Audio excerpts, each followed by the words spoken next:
Halo semuanya, perkenalkan nama saya Maya Fatima Masud dari jurusan Manajemen Universitas Dian Nusantara.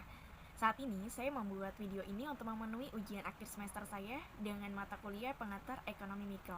Yaitu saya mengambil tema yaitu ruang lingkup ekonomi mikro. Ekonomi mikro, yaitu bisa disebut juga sebagai mikroekonomi, adalah ilmu ekonomi mempelajari tentang kurva permintaan dan penawaran yang kemudian turut membantu memahami pula hubungan antara perubahan upah, pola pekerjaan yang sesuai serta memahami variabel biaya pada apa saja dalam suatu produksi barang dan jasa. Atau intinya ini, suatu ilmu yang mempelajari perilaku produsen dan konsumen, juga menentukan kuantitas faktor input, serta barang atau jasa apa saja yang kemudian akan diperjualbelikan dengan mengacu kepada harga pasar. Beberapa aspek analisis dalam ekonomi mikro. Yang pertama ini ada analisis biaya dan laba, yang kedua teori penawaran dan permintaan, ketiga elastisitas, yang keempat ini ada model pasar, yang kelima ada industri, dan keenam ini ada teori produksi, dan yang terakhir ini ada teori harga. Dan ini ada komponen ekonomi mikro dalam bisnis, yaitu terdiri dari 3, interaksi di pasar komoditas. Jadi interaksi di pasar komoditas ini, maksud ini kegiatan negosiasi antara penjual dan pembeli untuk membentuk perjanjian harga, termasuk interaksi pasar produk. Jadi mikroekonomi di sini penting untuk menyelidiki interaksi pasar yang selanjutnya mempengaruhi keputusan kebijakan harga produk perusahaan sendiri. Dan yang kedua ini ada perilaku penjual dan pembeli. Jadi perilaku penjual dan pembeli ini tujuannya ini dari masing-masing ini berbeda. Jadi bagaimana konsumen perlu memenuhi kebutuhan mereka dalam kebutuhannya mereka, sambil berjuang bagaimana produsen untuk memaksimalkan keuntungan mereka juga. Dan yang ketiga ini terakhir ada interaksi pasar. Jadi interaksi pasar ini, ekonomi mikro juga menjelaskan teori interaksi konsumen dan produsen yang dapat melibatkan berbagai faktor produksi seperti sumber daya alam, sumber daya manusia, modal, dan kewirausahaan. Yaitu di sini selanjutnya ada 5 peran ekonomi mikro dalam bisnis, yaitu terdiri dari pengembangan kebijakan, sesuaikan ramalan, memahami perilaku konsumen, ketahui pergantian produk, meningkatkan produktivitas perusahaan. Jadi yang pengembangan kebijakan ini, teori ekonomi mikro ini juga dapat digunakan sebagai sumber daya untuk mempelajari interaksi pasar dan bagaimana pemerintah dapat melakukan intervensi untuk membentuk kebijakan perusahaan yang strategis dan inovatif.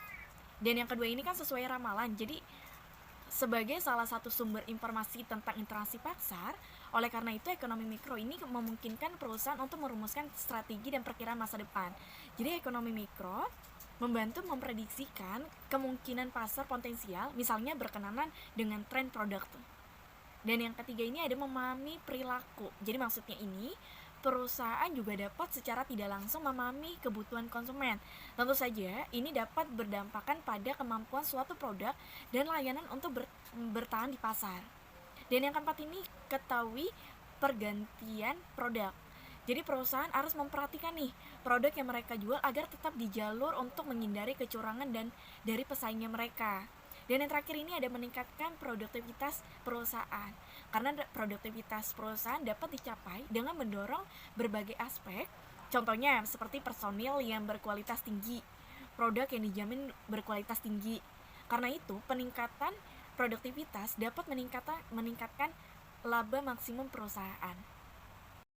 Ruang lingkup ekonomi mikro. Jadi ruang lingkup dalam kajian ekonomi mikro dimaksudkan agar pembahasan tidak keluar dari konteks. Karena ruang lingkup kajian ekonomi mikro ini terpusat pada produsen dan konsumen. Produsen dan konsumen dalam dunia perekonomian merupakan individu-individu yang memiliki peranan penting di dalamnya. Jadi pada dasarnya ekonomi mikro mengkaji tingkah laku penjual dan pembeli serta interaksi yang terjadi dalam faktor produksi. Jadi pada intinya ruang lingkup yang dimiliki oleh ekonomi mikro mencakup beberapa hal di bawah ini. Jadi diantaranya ini, yang pertama ini ada permintaan, penawaran, dan terbentuknya keseimbangan harga. Jadi model penawaran dan permintaan ini bisa digunakan untuk menentukan harga dan kuantitas produk yang terjual di dalam pasar. Jadi model ini juga memperkirakan nih bahwa dalam suatu pasar yang kompetitif, harga berfungsi sebagai penyimbang antara kuantitas, antara permintaan dari konsumen dan penawaran yang dilakukan oleh produsen. Yang kedua ini ada elastisitas dari permintaan dan elastisitas dari penawaran. Jadi yang dimaksud ini elastisitas permintaan adalah sebuah pengaruh perubahan harga terhadap besar kecilnya jumlah suatu produk baik barang ataupun jasa yang diminta. Dan selain itu juga bisa dibilang juga suatu tingkat kepekaan dari perubahan jumlah produk yang diminta terhadap perubahan harga suatu produk, bisa barang ataupun jasa. Dan sedangkan elastisitas penawaran sebuah pengaruh perubahan harga terhadap besar kecilnya jumlah produk, barang atau jasa yang ditawarkan atau bisa dibilang sebagai suatu tingkat kepekaan perubahan jumlah produk yang ditawarkan terhadap perubahan harga produk tersebut. Yang ketiga ini ada teori tentang perilaku konsumen.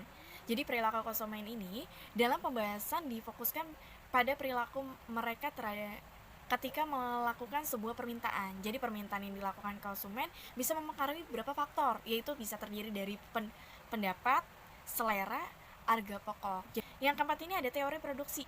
Jadi biaya yang dibutuhkan oleh kegiatan produksi, penerimaan produsen dan laba.